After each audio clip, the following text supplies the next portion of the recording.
Assalamualaikum friends, you are on my YouTube channel Brainwash Hub. I'm your host Muslim and welcome to my channel. So friends, video में आगे बढ़ने से पहले मेरे इस channel को सब्सक्राइब करें, वीडियो को लाइक करें और बेल आइकन पर ज़रूर क्लिक करें ताकि हर नए आने वाली वीडियो का नोटिफिकेशन आपको मिलता रहे। तो फ्रेंड्स, आज से हम लोग माइक्रोसॉफ्ट एक्सेल का वीडियो सीरीज़ शुरू करने जा रहे हैं। ओके, जिसमें हम एक्सेल के बारे में सीखेंगे कि एक्सेल क्या होता है और इस पर हम लोग किस तरह काम करते हैं। ओके, सो फ्रेंड्स, अब हम आगे बढ़ते हैं।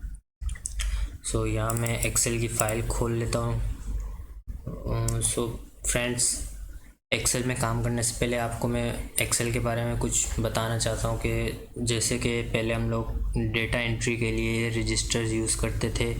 ओके, रजिस्टर्स में हम लोग डेटा एंट्री करते थे, चीज़ों को लिखते थे। ऑफिस में जितना भी काम होता था वो लिखाई का वो रजिस्टर्स पे होता था। तो फ्रेंड्स, जब से माइक्रोसॉफ्ट ने ये अपनी प्रोडक्ट एक्सेल वर्कशीट निकाली है, सो ज़्यादातर काम इस पे ही होता है। ओके, डेटा एंट्री का जितना काम भी होता है वो एक्सेल पे होता है। सो एक्सेल डेटा एंट्री के अलावा कैलकुलेशंस के लिए यूज़ होता है। ओके, फाइनेंशियल एनालिसिस के लिए और टाइम मैनेजमेंट और बहुत सारी चीज़ों के लिए एक्सेल यूज़ होता है। तो फ्रेंड्स, अब हम देखते हैं कि एक्सेल क्या है और किस तरह यूज़ होता है। सो फ्रेंड्स, ये जो आपके सामने है सॉफ्टवेयर खुला है, ये एक्सेल का माइक्रोसॉफ्ट एक्सेल का सॉफ्टवेयर है। सो आप यहाँ देख सकते हैं इस स्क्रीन पर, यहाँ पे बहुत सारे टैब्स बने हुए हैं ऊपर। जैसे डिफरेंट आप लोग टैब्स देख रहे हो, ये होम का टैब है, ये इंसर्ट का टैब है। ओके, ये पेज लेआउट का टैब है, ये फॉर्मूलाज डेटा। सो यहाँ बहुत सारे टैब्स बने हुए हैं। इन टैब्स में डिफरेंट ग्रुप्स बने हुए हैं। ओके, ये जो आपको दिखाई दे रहा है यहाँ क्लिपबोर्ड का ये एक ग्रुप है और फॉन्ट का ये एक ग्रुप है। सो इस टैब में डिफरेंट ग्रुप्स बने हुए हैं। यहाँ जैसे अलाइनमेंट का ग्रुप है, यहाँ नंबर का ग्रुप है। सो इन ग्रुप्स में डिफरेंट ऑप्शंस हैं। ओके, सो ये जो ग्रुप्स हैं, जो भी आप एक्शन परफॉर्म करते हैं, काम करते हैं, वो इन ग्रुप्स में डिफरेंट एक्शंस बने हुए हैं। ओके, सो इन पे आप लोग काम करते हैं और इन ग्रुप्स से नीचे आपको यहाँ एक लॉन्च बटन दिखाई दे रहा है। तो जब आप इन लॉन्च बटन्स पे क्लिक करते हैं तो आपको यहाँ इस ग्रुप के मज़ीद ऑप्शंस दिखाई देते हैं।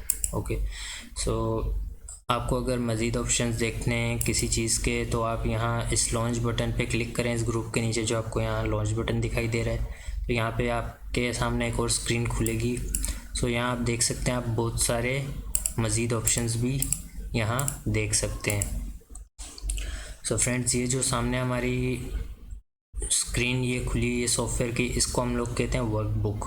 ओके, जैसे कि रजिस्टर होता है उसमें हम लोग लिखते हैं, तो इसी तरह का ये एक सॉफ्टवेयर का रजिस्टर है, इसे हम लोग कहते हैं वर्कबुक। सो इस वर्कबुक में यहाँ आप शीट्स देख सकते हैं। यहाँ पे आप डिफरेंट शीट्स बना सकते हैं। जैसे हमारे रजिस्टर में बहुत सारे पेजेस होते हैं और हर पेज से हम लोग डिफरेंट चीज़ें लिखते हैं, तो यहाँ पे आप लोग डिफरेंट शीट्स बना सकते हैं। यहाँ नीचे आप लोग देख सकते हैं ये ऐड का बटन है, इसको आप ऐड करोगे तो ये मज़ीद शीट्स इसमें ऐड करता जाएगा। सो अगर इसको डिलीट करना है तो मैं यहाँ डिलीट करता हूँ। ओके, यहाँ से इसको मैंने राइट क्लिक किया और डिलीट पर क्लिक किया। ओके, इसको मैं अगर डिलीट करता हूँ तो आप देख सकते हैं इन शीट्स को मैं डिलीट भी कर सकता हूँ। यहाँ जस्ट आपको राइट क्लिक करना है और डिलीट पे क्लिक करना है, तो ये शीट्स डिलीट होती जाएंगी। सो फ्रेंड्स, ये आपने देखा कि ये हमारी वर्कबुक है जिसमें हम लोग काम कर सकते हैं। तो अब हम वन बाय वन चीज़ों को शुरू करते हैं, समझते हैं कि इसमें हम लोग कैसे काम कर सकते हैं। सो यहाँ आपको रोज़ और कॉलम्स दिखाई दे रहे हैं। ओके, सो ये आप देख सकते हैं जिन चीज़ों को मैं सेलेक्ट कर रहा हूँ ये कॉलम कहलाते हैं हमारे। ओके, जैसे कॉलम ए, यहाँ पे कॉलम के ऊपर इन कॉलम्स के नाम भी दिए हुए हैं। जैसे ये कॉलम ए है, कॉलम बी है। ओके, ये कॉलम सी है, तो इसको मैं सेलेक्ट कर रहा हूँ, ये कॉलम सी है। सो कॉलम के साथ यहाँ पे हमारे पास रोज़ भी हैं। ओके, सो जैसे जैसे मैं इनको सिलेक्ट कर रहा हूँ, इनके रोज़ के यहाँ पे नंबर्स दिए हुए हैं। सो ये देखें, मैं इस पूरी रो को सिलेक्ट कर रहा हूँ तो ये सिलेक्ट हो रही है। ओके, इसमें ये जो आपको छोटे छोटे डब्बे बने हुए दिखाई दे रहे हैं, ओके, इनको हम लोग कहते हैं सेल। सो इन सेल में हम लोग डेटा एंट्री करते हैं। तो जैसे मैं यहाँ सेल पे क्लिक करता हूँ तो यहाँ ऊपर आपको इस सेल का नाम दिखाई दे रहा है। ये नाम आपको A1 कैसे दिखाई दे रहा है, जैसा कि मैं अभी A की रो में हूँ और 1 के कॉलम पे हूँ। सो यहाँ पे आपको A1 दिखाई दे रहा है। सो मैं इस पर क्लिक करूँगा तो ये आपको B1 दिखाई देगा। ओके, अगर मैं आगे जाता हूँ तो ये C1 हो गया। सो आपने देखा ये कैसे इसको इसके नाम वगैरह चेंज कर रहा है। सो अगर मैं यहाँ जाऊँगा तो ये आप देख सकते हैं A3, क्योंकि मैं इस वक्त A के कॉलम में हूँ और तीसरी रो में हूँ। सो A3, और अब मैं अगर यहाँ जाता हूँ तो ये B3, ओके, ये C3 हो गया, ये D3 हो गया। सो आपने देखा कि इनके सेल्स के डिफरेंट नाम हैं और ये नाम हमें बहुत से काम में आते हैं। ओके, बहुत से डिफरेंट काम लेने में मदद देते हैं। जैसे हम लोग कोई फार्मूलाज वगैरह लगाते हैं तो आगे हम लोग फार्मूलाज भी लगाएंगे, लगाना सीखेंगे, तो उसमें आप देखोगे कि सेल्स के नाम हमें किस तरह काम में आ सकते हैं।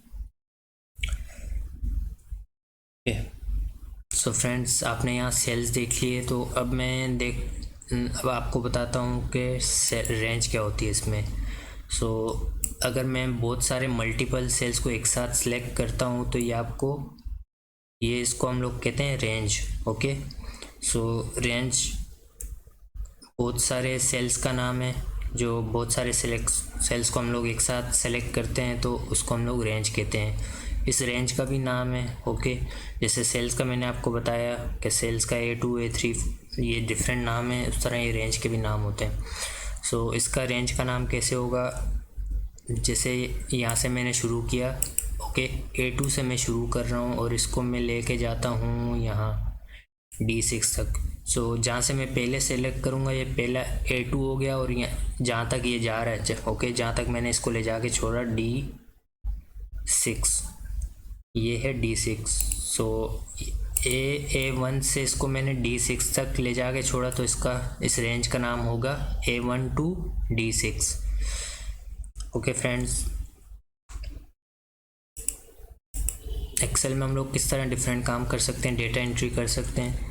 ओके, सो लेट्स सपोज मेरे पास मैंने डेटा इन्वेंट्री के लिए डेटा कुछ ऐड करना है। ओके, सो एक्सेल यहाँ पे आप जहाँ भी जाओगे, जॉब के लिए जाओगे या किसी कंपनी में जाओगे, तो एक्सेल हर जगह छोटी से लेके बड़ी कंपनी में यूज़ हो रहा होता है। सो इससे काफ़ी हमारा टाइम बच जाता है, डेटा एंट्री हम लोग करते रहते हैं। ओके, सो काफ़ी टाइम भी इससे बचता है और बहुत फास्ट काम होता है इससे। सो फ्रेंड्स, डेटा हम लोग कैसे एंट्री कर सकते हैं यहाँ पे,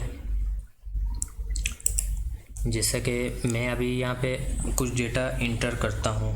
ओके, मैं जैसे अपना नाम लिखता हूँ MOAZZM, मुज़्ज़म, मैंने अपना नाम लिखा और इंटर प्रेस किया तो ये नीचे चला गया। ओके, सो ये जैसे सेल कैसे चेंज होता है कीबोर्ड से, कैसे, एक तो आप माउस से इसको सेलेक्ट करो। ओके, माउस पे जहाँ पे क्लिक करोगे ये सेलेक्ट होता जाएगा। सो दूसरा, आप इसको इंटर करोगे तो इंटर से ये नीचे जाता जा रहा है। ओके, जैसे जैसे मैं इंटर प्रेस कर रहा हूँ ये नीचे जा रहा है। तो अब इसको मैं ऊपर ले जाना चाह रहा हूँ, ओके, कीबोर्ड से। सो मैं शिफ्ट दबा के इंटर दबाऊँगा तो ये ऊपर जाता जाएगा। सही है। सो अगर मैंने इसको लेफ़्ट मूव करना है, ओके, तो मैं यहाँ पे टैब दबाऊँगा। सो टैब से ये इधर राइट की तरफ मूव होता जाएगा। ओके, टैब से मैंने राइट मूव किया। ओके, सो जैसे मैं यहाँ पे कुछ और डेटा इंटर करता हूँ, कोई और नाम लिखता हूँ अली। ओके, तो मैं टैब दबाता हूँ, ये आप देखोगे राइट पे मूव हो रहा है। सो टैब से राइट पे मूव होता है और अगर मैं शिफ्ट दबा के टैब करूँगा तो ये लेफ़्ट पर मूव होता रहेगा। तो फ्रेंड्स, शिफ्ट हमें एक्सेल में इस तरह काम दे रहा होता है कि जो आप चीज़ें करते हैं उसको उलट, शिफ्ट दबा के अगर वो आप पर्टिकुलर की प्रेस करोगे तो वो उसका उलट एक्शन देगा। तो जैसे मैंने इंटर किया तो ये नीचे जा रहा था। ओके, शिफ्ट दबा के अगर मैं इंटर करता हूँ तो ये ऊपर आ गया है।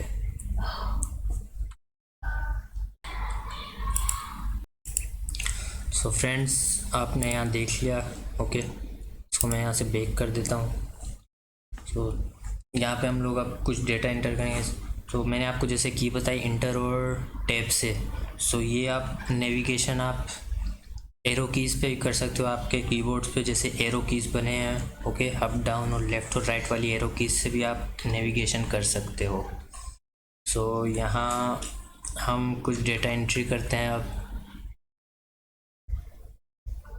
सो डेटा कैसे एंट्री होगा? सो लेट्स से मैं यहाँ पे लिखता हूँ इन्वेंट्री। ओके, मुझे इन्वेंट्री का डेटा चाहिए। सो यहाँ पे मैंने इन्वेंट्री का डेटा एंटर किया। और कौन सी इन्वेंट्री? जैसे कि आप अगर लेट्स सपोज आप किसी फैक्ट्री में जॉब कर रहे हो और आप इन्वेंट्री डिपार्टमेंट में जॉब कर रहे हो। सो वहाँ पे जो सामान आता जाता रहता है उसको आप इन्वेंट्री कहते हो। उसको आप कैसे मैनेज करोगे कि या तो आप जो सामान आ जाएगा उसको रजिस्टर पे एंट्री करते रहोगे कि ये सामान इस दिन आया है, इस टाइम पे आया है, और फलां सामान यहाँ से इस टाइम पे गया है।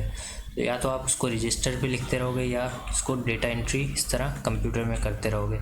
सो यहाँ हम इसमें एक्सेल में डेटा एंट्री करके देखते हैं। ओके, यहाँ पे मैं लिखता हूँ आइटम,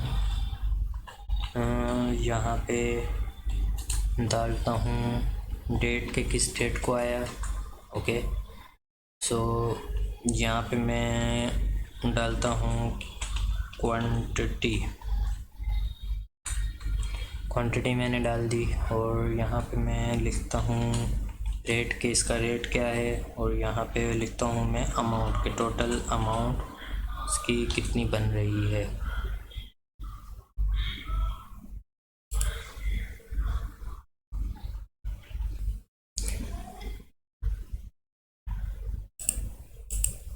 तो फ्रेंड्स, आपने देखा यहाँ पे जैसे मैंने कुछ डेटा एंट्री किया। ओके, सो लेट्स सपोज मैं किसी फैक्ट्री में काम कर रहा हूँ और मुझे वहाँ पे इन्वेंट्री डिपार्टमेंट में इन्वेंट्री का रिकॉर्ड रखना है। तो उस रिकॉर्ड को मैं कैसे मेंटेन करूँगा? लेट्स सपोज मैं किसी गारमेंट फैक्ट्री में काम कर रहा हूँ। ओके, और वहाँ पे मुझे उस इन्वेंट्री की रिकॉर्डिंग करनी है, रिकॉर्ड रखना है। सो यहाँ पे मैं देखूँगा कि मेरे पास कौन कौन से आइटम्स आए हैं। ओके, फर्स्ट ऑफ ऑल जो गारमेंट्स में थ्रेड लगता है, धागा उसकी सिलाई के लिए। सो मेरे पास थ्रेड ओके इन्वेंट्री में स्टोर में रखने के लिए आया है। तो यहाँ पे मैंने थ्रेड एंटर किया। ओके, सो और इसके अलावा कौन सी चीज़ें आ सकती हैं गारमेंट्स में? जैसे फैब्रिक। ओके, सो जिस कपड़े से गारमेंट्स आपका बनता है वो फैब्रिक मेरे पास स्टोर में आया है। और यहाँ पे मैं एक और आइटम डालता हूँ, बटन्स। ओके, बटन्स मैंने डाल दिए यहाँ पे। और एक और आइटम लिख लेता हूँ, ज़िपर। जो ज़िपर आपका हुडी पे लगता है, ज़िप। सो वो ज़िपर मेरे पास स्टोर पे आया है। कि यहाँ पे मैं इनकी आगे डेट डाल देता हूँ कि ये मेरे पास आया है 10 जनवरी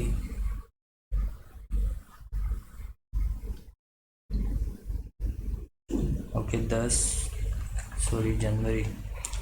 जनवरी 2020 को मेरे पास ये आया है। और इसी तरह ये मेरे पास जो फैब्रिक है वो मेरे स्टोर में मुझे मिला है 12 जनवरी। ओके, 12 जनवरी 2020। सॉरी, ये गलत हो गया, इसको मैं F2 से एंटर करूँ। जब आपसे कोई चीज़ गलत हो जाए या तो आप उसको डबल क्लिक या इस तरह डबल क्लिक करके आप सही करोगे, या तो F2 इसकी शॉर्टकट की है, F2 करोगे तो आप इसको एडिट कर सकते हो। ओके, मैंने इसको एडिट किया, से 12/1/2020 हो गया। तो इस यहाँ पे मैं आपको एक और चीज़ बताता चलूँ कि जैसे आप सेल पे हो तो अभी आप सेल के ऊपर हो, सेल के अंदर नहीं हो। ओके, ऑन द सेल होना और इन द सेल होना ये एक अलग चीज़ है। अभी मैं ऑन द सेल हूँ, okay, and right now I am on the cell. So जब मैं इस पर डबल क्लिक करूँगा, so right now I am in the cell, okay. अब मैं सेल के अंदर हूँ, सेल के अंदर हूँ, तो मैं इस सेल का डेटा एडिट कर सकता हूँ, ओके। मैं यहाँ से डिलीट कर सकता हूँ या कोई और डेटा नया इंटर कर सकता हूँ। सो मैं इंटर प्रेस करता हूँ और अब मैं नीचे गया हूँ, तो अब मैं ऑन द सेल हूँ, ओके। सेल के ऊपर हूँ, सेल के अंदर नहीं हूँ। सो ये दो अलग चीज़ें हैं, सेल के अंदर होना और सेल के ऊपर होना। सो यहाँ पे बटन्स की मैं डेट डालता हूँ। जैसे बटन मेरे पास रिसीव हुए हैं 15 जनवरी, ओके, 2020 को। और ज़िपर मेरे पास स्टोर में मुझे रिसीव हुए हैं 20 जनवरी 2020, ओके। सो यहाँ पे मैंने देखें किस तरह मैं डेटा एंट्री कर रहा हूँ, ओके। अब क्वांटिटी मुझे कितनी क्वांटिटी इसकी रिसीव हुई है, ओके। सो यहाँ पे मैं क्वांटिटी लेट्स सपोज इंटर करता हूँ। मुझे थ्रेड धागा जो है, सिलाई करने वाला धागा मुझे रिसीव हुआ है, उसके 100 कौन, ओके। 100 कॉन्स मुझे रिसीव हुए हैं। सो वो मैंने इसमें एंट्री कर ली है डेटा में। तो जब कोई मुझसे पूछेगा कि फ़लाँ डेट को आपके पास कितना थ्रेड रिसीव हुआ था, तो अब मेरे पास डेटा है, मैंने यहाँ डेटा एंटर किया हो, तो मैं उसको बता सकता हूँ कि भाई फ़लाँ तारीख को मेरे पास 100 कॉन्स रिसीव हुए हैं, ओके। सो फैब्रिक मेरे पास रिसीव हुआ है, फैब्रिक भी मेरे पास लेट्स सपोज यहाँ मैं लिख देता हूँ इसको 105 kg, ओके। मेरे पास 105 kg फैब्रिक रिसीव हुआ है। बटन्स यहाँ पे मेरे पास रिसीव हुए हैं 10,000, ओके। सो मैं यहाँ पे इंटर कर लेता हूँ बटन्स जो कि मेरे पास रिसीव हुए हैं। 10,000 बटन्स रिसीव हुए हैं, ओके। और ज़िपर मेरे पास रिसीव हुए हैं 200, ओके। तो ज़िपर जो मेरे पास आए वो मेरे पास 200 हैं। सो अब आगे मैं इनका रेट इंटर करता हूँ। रेट मैंने लेट्स सपोज थ्रेड जो है, धागा सिलाई वाला धागा जो है, उसका एक कौन मुझे पड़ा है 20 रुपये, ओके। 20 रुपये का मुझे एक कौन पड़ा है, तो यहाँ मैंने उसका रेट डाल दिया, ओके। फैब्रिक जो मुझे रिसीव हुआ है उसका जो रेट है वो मैं यहाँ डाल देता हूँ 500 रुपीज़ पर केजी, ओके। 500 रुपये पर केजी के हिसाब से मुझे यहाँ फैब्रिक रिसीव हुआ है। और buttons, okay. So let's note button मुझे रिसीव हुए हैं। बटन्स का जो रेट है वो 5 रुपये का एक बटन है, ओके। सो बटन मुझे यहाँ 5 रुपये का एक बटन मिला है। सो ज़िपर जो है वो ज़िपर की मैं प्राइस डाल देता हूँ, लेट्स सपोज यहाँ मैं 80 रुपीज़ डाल देता हूँ। सो 80 रुपीज़ का मुझे ज़िपर एक पड़ा है और 200 ज़िपर्स मुझे रिसीव हुए हैं। सो फ्रेंड्स आप देख सकते हैं मैं किस तरह इसमें डेटा एंट्री कर रहा हूँ, ओके। सो यहाँ पे मैं आपको जैसे बता रहा था कि हम लोग फार्मूलाज वगैरह लगाते हैं एक्सेल में। सो यहाँ पे मैं कुछ फार्मूला लगाता हूँ, ओके। फार्मूला लेट्स सपोज इसको मैं मल्टीप्लाई करता हूँ। सो रेट को मैं क्वांटिटी के साथ मल्टीप्लाई करूँगा, तो यहाँ मेरे पास टोटल अमाउंट आ जाएगी। लेट्स सपोज एक कौन मेरे पास 20 रुपये का था और 100 कॉन्स मुझे रिसीव हुए हैं। सो मैं 20 को मल्टीप्लाई करूँगा 100 से, ओके। यहाँ मैं सिंपली इस तरह भी कर सकता हूँ, ओके। मैंने 20 लिखा और 20 के साथ मल्टीप्लाई बाय 100 मैंने इंटर किया। तो यहाँ पे नहीं हो रहा क्योंकि मुझे यहाँ पर फॉर्मूला लगाना पड़ेगा, ओके। सो इक्वल टू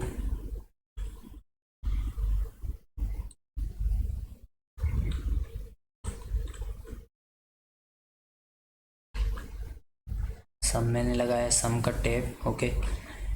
यहाँ पे नंबर 1 मेरे पास ये है D3। सो मैंने आपको जैसे बताया था सेल का नंबर फॉर्मूला हमें किस तरह काम दे रहा होता है, यहाँ सेल का नाम सॉरी हमें इस तरह काम दे रहा होता है। जब हम लोग फार्मूलाज लगाते हैं तो यहाँ पे देखें आप, मैं यहाँ फार्मूला लगा रहा हूँ, तो मैंने इसको सेलेक्ट किया और इसका नाम था D3, तो यहाँ लिखा आ गया D3, ओके। अब मैंने D3 के साथ क्या करना है, इसको मैं करता हूँ मल्टीप्लाई, ओके। मल्टीप्लाई मैंने किया और यहाँ मैं दूसरा जो कि क्वांटिटी वाला मेरा सेल था इसको मैंने सेलेक्ट किया। ओके, इसका नाम है C3। आप देख सकते हो C3 इसका नाम है, तो यहाँ भी फॉर्मूला में C3 आ गया। मैं इंटर करूँगा तो फ्रेंड्स ये अभी मल्टीप्लाई हो चुका है। Okay, 20 multiply by 100 2000 rupees. Okay, so मेरे पास यानी 2000 रुपये का धागा आया मेरे स्टोर में। तो अब देखें कितनी आसानी हो रही है हमें डेटा एंट्री में। सो ये चीज़ हम लोग पहले रजिस्टर्स में लिखते थे, जब से ये सॉफ्टवेयर आया तो हम लोग सॉफ्टवेयर में अब डेटा एंट्री करने लग गए हैं। सो यहाँ मैं आपको दोबारा एक और फॉर्मूला लगा के दिखा देता हूँ। सम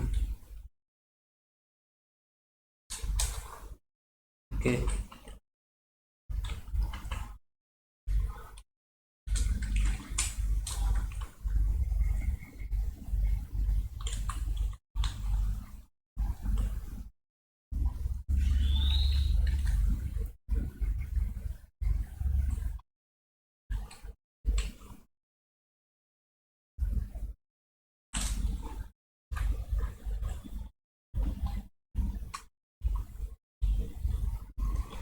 सम इक्वल टू 500 मल्टीप्लाई बाय 105। तो ये नहीं हो रहा। ओके, इस तरह आप लिखेंगे तो इसको ये नहीं एक्सेप्ट करेगा एक्सेल। सो इसको मैं यहाँ से डिलीट कर देता हूँ। सो मैं इसको क्या करता हूँ, यहाँ एक फार्मूला लगा हुआ है, मैं इसी को यहाँ से पकड़ के नीचे ड्रैग कर देता हूँ।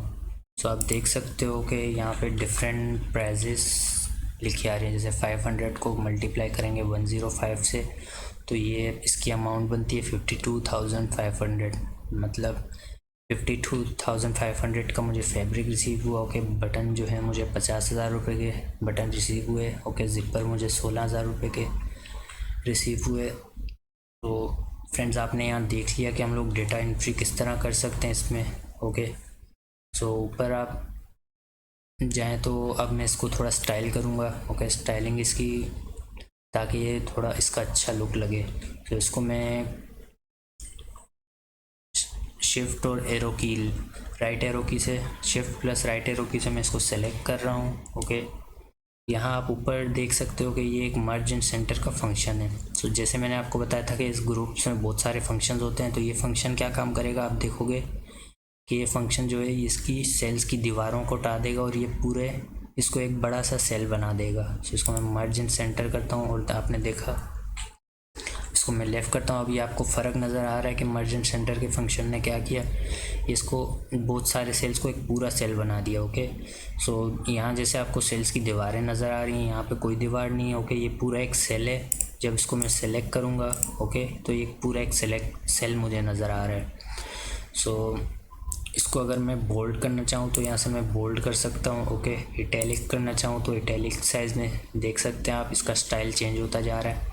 और अगर मैं इसका साइज़ थोड़ा बढ़ाने की कोशिश करता हूँ तो आप देख सकते हैं इसका साइज़ बढ़ता जा रहा है। तो यहाँ मैं इसको 18 का साइज़ पे ले जाता हूँ। ओके, सो फ्रेंड्स आप इसका साइज़ यहाँ से टेक्स्ट का साइज़ चेंज कर सकते हैं। और जब आपको अगर किसी रो या कॉलम का साइज़ चेंज कर रहा हो तो आप देखें, मेरे कर्सर को देखें, यहाँ कर्सर प्लस आपको यहाँ कैसा नज़र आ रहा है, और जब मैं यहाँ ले जाता हूँ तो ये आपको प्लस कैसा नज़र आएगा। सो जब मैं इसकी लाइन पे गया रो की तो प्लस ऐसा नज़र आ गया, और अब मैं ड्रैग करके इसका साइज़ बढ़ा सकता हूँ। तो आपने देखा कि रो का साइज़ चेंज हो गया।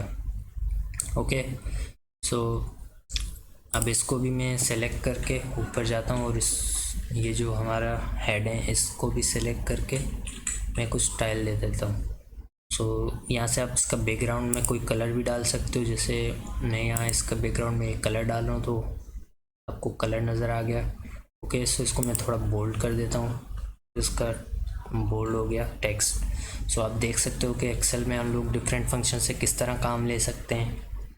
सो फ्रेंड्स आज की वीडियो के लिए इतना काफ़ी है। अब मिलते हैं हम लोग नेक्स्ट वीडियो में, तब तक आप रखिएगा अपना बहुत सारा ख्याल। सो मैं आपसे मिलता हूँ नेक्स्ट वीडियो में। अल्लाह हाफिज़।